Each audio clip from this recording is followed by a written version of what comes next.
क्या खुदा न खास्ता आपके आसपास आपने किसी को हार्ट अटैक होते देखा है? मैं जानता हूं जब किसी फैमिली में हार्ट अटैक होता है तो ये बहुत एक क्राइसिस की सूरत हाल होती है। मरीज को उठा के फौरन हम इमरजेंसी में लेके जाते हैं, उसका इलाज कराते हैं, बाईपास होता है और जो बाकी टेक्नोलॉजी उसके जरिए उसका इलाज होता है और पूरी फैमिली उस शख्स की दिलजोई में लग जाती है ताकि जल्दी से वो रिकवर हो जाए। और अगर रिकवरी के प्रोसेस में से गुजरने के बाद कुछ हफ्तों कुछ महीनों के बाद उस शख्स को दोबारा हार्ट अटैक हो जाए तो आप क्या करते हैं?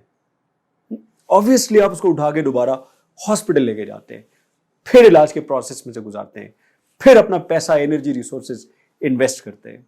हार्ट अटैक जब हमारे घर में से किसी को होता है तो ये एक बहुत बड़ा इवेंट होता है, ये छुप नहीं सकता और हार्ट अटैक का शिकार होने वाला शख्स हम सबकी तवज्जो और मोहब्बत का मरकज बन जाता है। लेकिन बहुत अफसोस के साथ इसी घर के अंदर जब हम में से कोई शख्स हार्ट ब्रेक का शिकार होता है तो आमतौर पर यह खबर उसके अपने अलावा किसी और तक नहीं पहुंचती। यह बहुत ही खामोश अमल होता है, किसी को कानो कान खबर नहीं होती कि हमारे घर के अंदर कोई हार्ट ब्रेक का शिकार हो चुका है। और अगर खबर हो भी जाए तो क्या कोई इसको सीरियस लेता है? हम सब कहते हैं ठीक हो जाएगा तू, और अगर बड़ों को, पेरेंट्स को पता चल भी जाए तो कहते हैं वक्त के साथ साथ तो बिल्कुल ठीक हो जाएगा। Nobody page any attention. और अगर किसी का एक के बाद दूसरी मर्तबा हार्ट ब्रेक हो जाए तो nobody takes it seriously. Imagine कीजिए हमारी फैमिली में किसी प्यारे को एक हार्ट अटैक के बाद दूसरी मर्तबा हार्ट अटैक हो, तो क्या कभी आपने उसको ताना मारा है कि तुझे दोबारा हार्ट अटैक हो गया, तेरी तो आदत बन गई है? क्वेश्चन इज, हर हार्ट ब्रेक रियल होता है। हर बार दिल पे जब चोट लगती है उस जख्म की तकलीफ होती है, but most of the time there is no one to understand. वो लोग जो एक बार हार्ट अटैक में से गुजरते हैं, जब किसी और को हार्ट अटैक में देखते हैं तो एटलीस्ट थोड़ी सी एम्पैथी दिखाते हैं। मगर अफसोस ये है कि हम सब लोग जो खुद हार्ट ब्रेक में से गुजरे होते हैं, जब हम किसी और को गुजरता देखते हैं तो हम वो सारी नसीहतें करते हैं जो खुद हमें बिल्कुल पसंद नहीं आई थी। We never liked that piece of advice.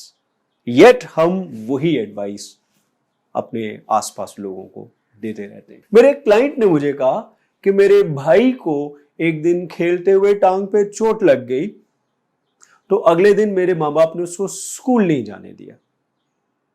कहा यह ठीक नहीं है, इसकी टांग पे चोट है, इसको स्कूल नहीं जाने देना।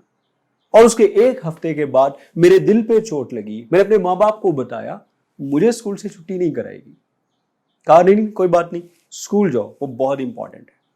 पर आपस की बात है, अगर दिल पे चोट लगने की सूरत में माँ बाप अपने बच्चों को स्कूल से, कॉलेज से छुट्टियां करानी शुरू कर दें तो फिर स्कूल और कॉलेज बेचारे खाली हो जाएं और सारे बच्चे स्कूल और कॉलेज के बाहर ही फिर रहे हो। But on a serious note, जब हमारे आसपास किसी के दिल पे चोट लगती है, किसी का दिल टूटता है, what they require really is compassion। उनको आपकी तरफ से तवज्जो चाहिए, मोहब्बत चाहिए, ताने नहीं चाहिए। ये नहीं कि तेरा तो हर महीने दिल टूटता है, तेरी तो ये आदत है, तुझे क्या फर्क पड़ता है, तेरी तो रूटीन बन गई है कि तेरा दिल तो अब कितनी बार टूटेगा भाई तेरा दिल। So we don't need to make fun of them, we don't need to ridicule them। करना क्या है, we got to make ourselves available। जज किए बगैर, उनको ताने दिए बगैर, उनको लेबल किए बगैर, we have to show that we are here with you in this moment।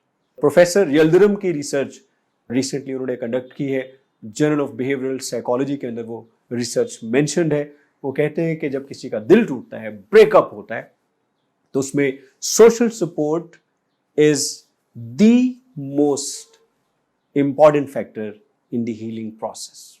अगर आपके आसपास किसी का दिल टूट चुका है, किसी का ब्रेकअप हो गया है, उनको जज नहीं कीजिए, उनका मजाक नहीं उड़ाइए, कि ढारस बनाइए, उनको हौसला दीजिए, उनके साथ खड़े हो जाइए تاکہ ان کی ہیلنگ کے پروسیس میں آپ انہیں سپورٹ کر سکیں.